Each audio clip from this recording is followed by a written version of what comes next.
standard agency operation sub.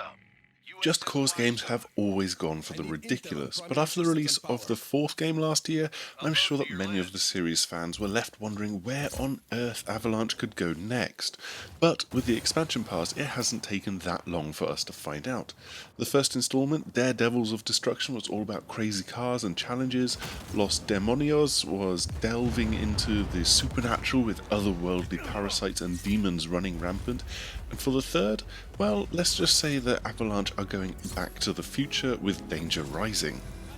Having gone hands-on with this expansion, I kind of feel that it mixes the new and the old. So here's a few ways that the DLC blends the two together. Number 1. New enemies and old colleagues. We start off with a bit of a twofer, with some familiar faces returning to provide some new enemies for Rico to face off against. Sheldon is back with a warning that the agency, Rico's old employer, is coming to hunt them both down, possibly a little bit to do with the fact that they both ran off with a bunch of the agency's gear. So you'll be battling against agency stooges who've got almost the exact same kit as Rico has on his wrist.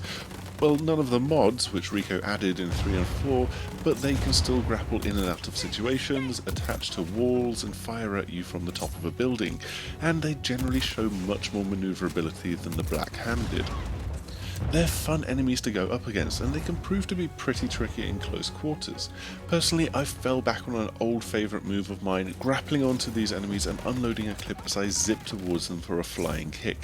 Yeah, it still feels just as good as it always has.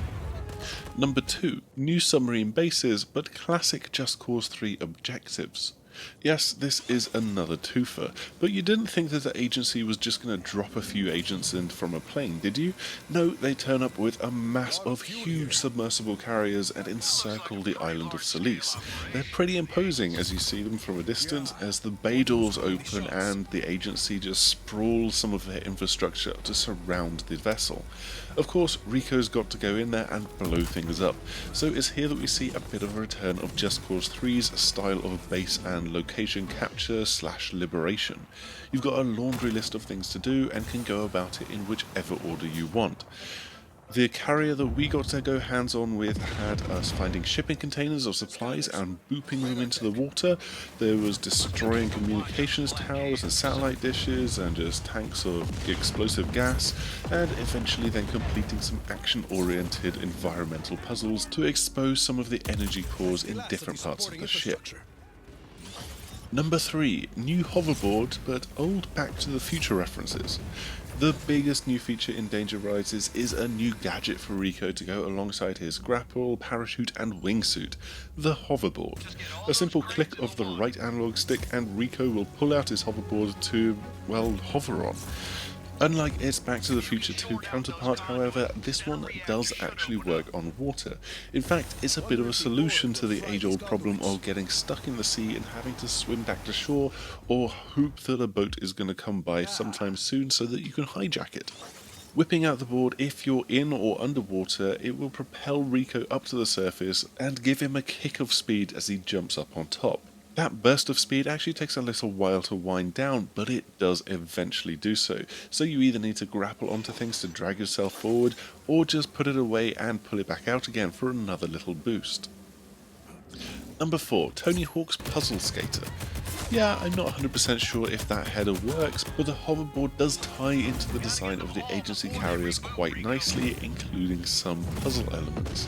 But the first thing that you'll notice is that the sprawl of infrastructure around each of these ships is full of this massive chunky electrical cabling that you can grind on with the hoverboard, keeping you constantly on the move as you blow things to Kingdom Come.